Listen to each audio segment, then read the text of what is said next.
Good day. These are the larong lahi. First is kadang-kadang or bamboo stilt. Kadang-kadang or bamboo stilt is a very popular recreational game in the country. Several players may participate in this game. The equipment needed in 2 pieces wooden stilt with a step ladder, the height of which is 30.48 cm from the ground. The principle of the game is to walk on stilts from starting line to finish line. The length to be traveled is 100 meters. Kadang-kadang, which also known as Chakad on Tagalog, was first placed on Cebu in the year 1969. It is a traditional game which is played during laro ng lahi or recreational activities. So, sinasabi dito sa country natin, sobrang popular nung kadang-kadang. And yung kadang-kadang was made of bamboo, 2 bamboo stilt. So, na meron siyang 30.48 cm. And if merong race, meron siya, kailangan, yung principle of the game was starting line to finish line. It will be traveled on 100 meters. And kadang-kadang says na galing siya on Cebu on 1969 at nilalaro siya sa laro ng lahi. Kadang-kadang, which also means simple play, is an outdoor game that is played using bamboo stilt. To play kadang-kadang, you need a pair of bamboo poles with equal lengths and step ladder of a foot size to serve as a platform for the player's feet. The bamboo has height 10 feet from the ground, but it represents in Filipino era, it modified the height of the bamboo, making it higher.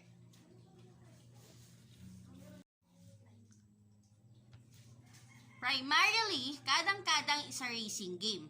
Before starting the game, players should form 2 parallel lines with distance of 100 meters apart to serve as starting line and then mark 25th meter of each line.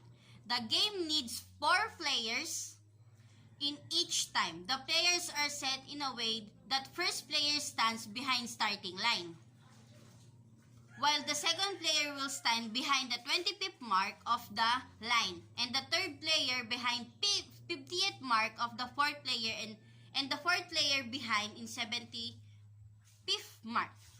So, it will says na yung sa kadang-kadang form the race, kailangan yung first player na sa starting line siya, behind the starting line, yung second is 25th mark of the line, and the third is in 50th mark of the line, and the fourth is 75th mark of the line.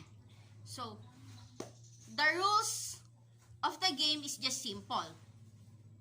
On the signal, get set, the player stands at the starting line with stilts. At the signal go, the first player mounts of his stilts, start walking on 25th mark.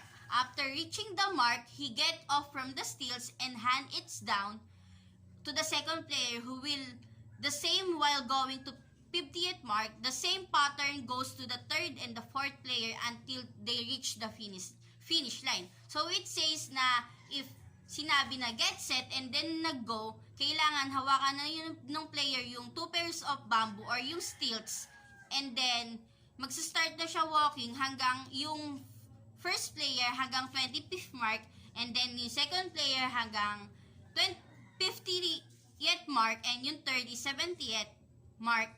So, hanggang mapunta sa finish line yung 4 players. A player loses if he get off the stilt twice before reaching the finish line or get off the stilt after 2 steps. This games was propagated in Philippine indigenous games. So, sinasabi na if yung player nahulog siya ng 2 beses, maa-out na siya dun sa pinaka-race, or if nahulog siya and then nag 2 steps siya, maa-out na yung player dun sa game. In the kadang-kadang, the players will able to build up their concentration, teamwork, and sportsmanship.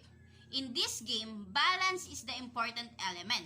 If you know how to balance yourself, you will able to perfectly in this kind of game. So, ang kailangan lang if you are playing kadang-kadang, you have concentration, teamwork, and sportsmanship para magawa mo yung mga importanteng elements to win the race.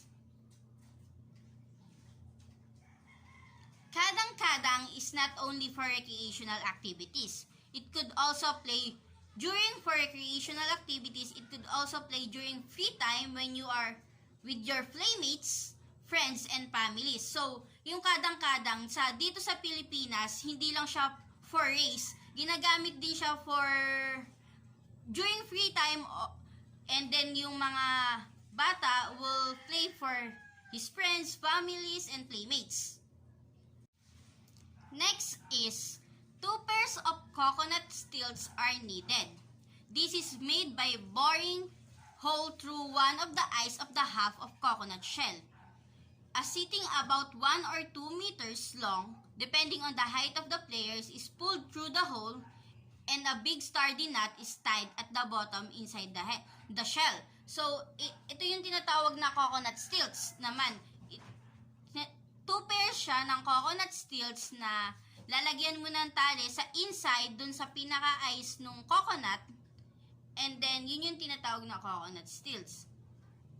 So, the game will be relay type of race. So, sinasabi na yung game for this coconut stilts is type of race. So, next is 10 people represent each team. So, yung team kailangan 10 people. The game will begins once the facilitator have given the command to do so. So, if nasa race ka, kailangan yung facilitator, meron siya, if nag-command siya, dun ka palang pwedeng mag-step or mag-walk.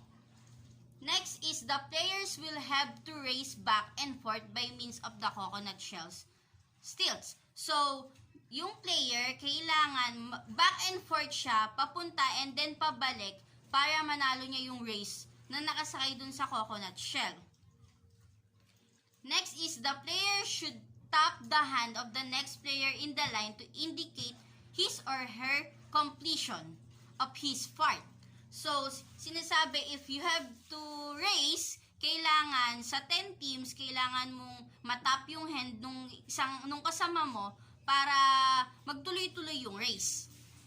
Next is, the current player will hand the coconut shell stilts for the next player to use. Then after that, so if tapos na yung turn mo, kailangan ibigay mo yung coconut shell stilts dun sa next player na gagamit dun sa race.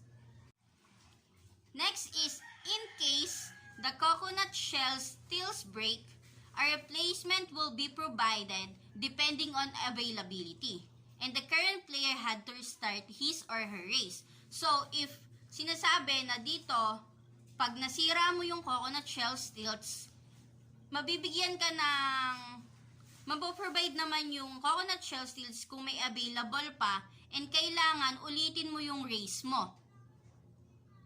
Next is, in case the facilitator ran out of coconut shell stilts, the team could still finish the race provided that they will be using the finisher or the first team to finish. Coconut shell stilts finish the remainder of relay. So, sinasabi if mawawalan or mauubusan ng coconut shell stilts, kailangan pa rin ituloy yung race na ginagawa para ma-finish yon, and then malaman kung sino yung nanalo or yung nauna sa finish line. Next, number 9, question will only entertain before the start of the game. So, or of the relay. So, sinasabi na if magko-question ka, kailangan before the relay, before na mag-start, kailangan magtanong ka na ng question kasi hindi na pwedeng magtanong in next. So, number 10, the facilitator decision is final. So, of course, if we have facilitator. Yung facilitator yung magde-declare kung sino yung mananalo dun sa race na yon.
Next is hide and seek or tagu-taguan.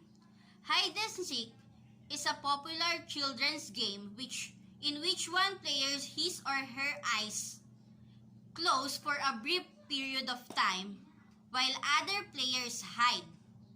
The seeker then open his eyes and try to find out the hiders. The first one found out will say boom.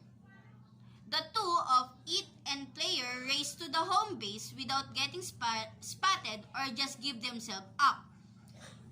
In of many forms of the game, the hiders try to run back to home base while the seeker is away of looking for them. If all the hiders return safely, the seeker repeat as seeker in the next round. Hide and seek, popular game din siya dito sa Pilipinas na nilalaro ng mga bata. So, hindi ito kailangan ng certain team or maraming team. Basta kung gusto lang, kung sino lang yung gustong maglaro, pwedeng sumali.